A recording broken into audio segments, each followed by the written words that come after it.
RLV Ramakrishnan എന്ന നർത്തകനെ വംശീയമായി അധിക്ഷേപിച്ച കേസിൽ നർത്തകി സത്യഭാമ ഉൾപ്പെട്ട ഒരു സംഭവം ഓർമ്മയുണ്ട്. അപ്പോൾ ആ കേസുമായി ബന്ധപ്പെട്ട് അവർ നൽകിയ മുൻകൂർ ജാമ്യാപേക്ഷയിൽ ഹൈക്കോടതി ഇന്ന് വിധി പറയും എന്നുള്ളതാണ്. ഉമേഷാണ് വിശദാംശങ്ങളുമായി ചേരുന്നത്. Umesh, good morning.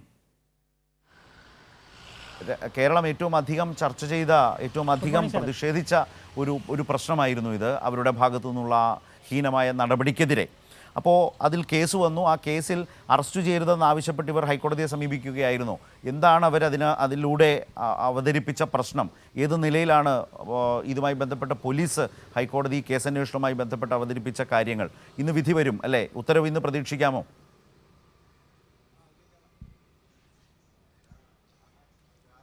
അങ്ങനെയാണ് കരുതുന്നത് ശരത്ത്. ഇന്ന് വിധി ഉണ്ടാവുമെന്ന് തന്നെയാണ് പ്രതീക്ഷിക്കുന്നത്. ജസ്റ്റിസ് കെ ബാബു അദ്ദേഹം അധ്യക്ഷനായ സിംഗിൾ ബെഞ്ചാണ് ഈ കേസിൽ വിധി പറയുന്നത്. അദ്ദേഹമാണ് ഇതിൽ വാദം കേട്ടത്.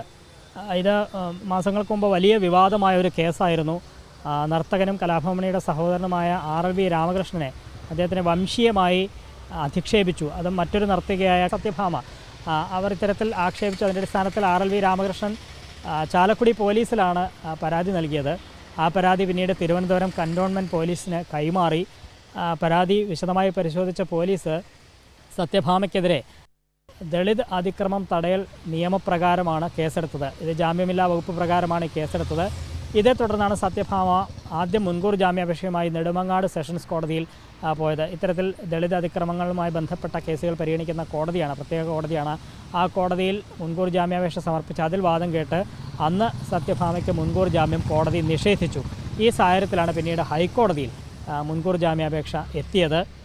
സത്യഭാമയുടെ വാദം എന്ന് പറയുന്നത് ആരെയും മനഃപൂർവ്വം അപകീർത്തിപ്പെടുത്തുന്ന തരത്തിൽ തൻ്റെ ഭാഗത്തു നിന്ന് ഒരു പ്രസ്താവന ഉണ്ടായിട്ടില്ല. രാമകൃഷ്ണനെ മനഃപൂർവ്വം അധിക്ഷേപിക്കണം എന്ന് ഉദ്ദേശിച്ചിട്ടില്ല. അതുകൊണ്ട് തന്നെ ഈ ദളിത് അതിക്രമം തടയൽ നിയമപ്രകാരം ഉള്ള വകുപ്പുകൾ അത് നിലനിൽക്കില്ല എന്നായിരുന്നു സത്യഭാമയ്ക്ക് വേണ്ടി ഹാജരായ അഭിഭാഷകൻ BA ആളൂർ അന്ന് കോടതിയിൽ വാദിച്ചത്. മാത്രമല്ല, തനിക്ക് മുൻകൂർ ജാമ്യം അനുവദിക്കണം, ഈ അന്വേഷണവുമായി സഹകരിക്കാൻ തയ്യാറാണ്, ഏത് ഉപാധിയും അംഗീകരിക്കാം എന്നൊക്കെ സത്യഭാമയും ചൂണ്ടിക്കാട്ടി. എന്നാൽ രാമകൃഷ്ണൻ മറുവാദം ഉന്നയിച്ചിരുന്നു, സത്യവാങ്മൂലം സമർപ്പിച്ചിരുന്നു.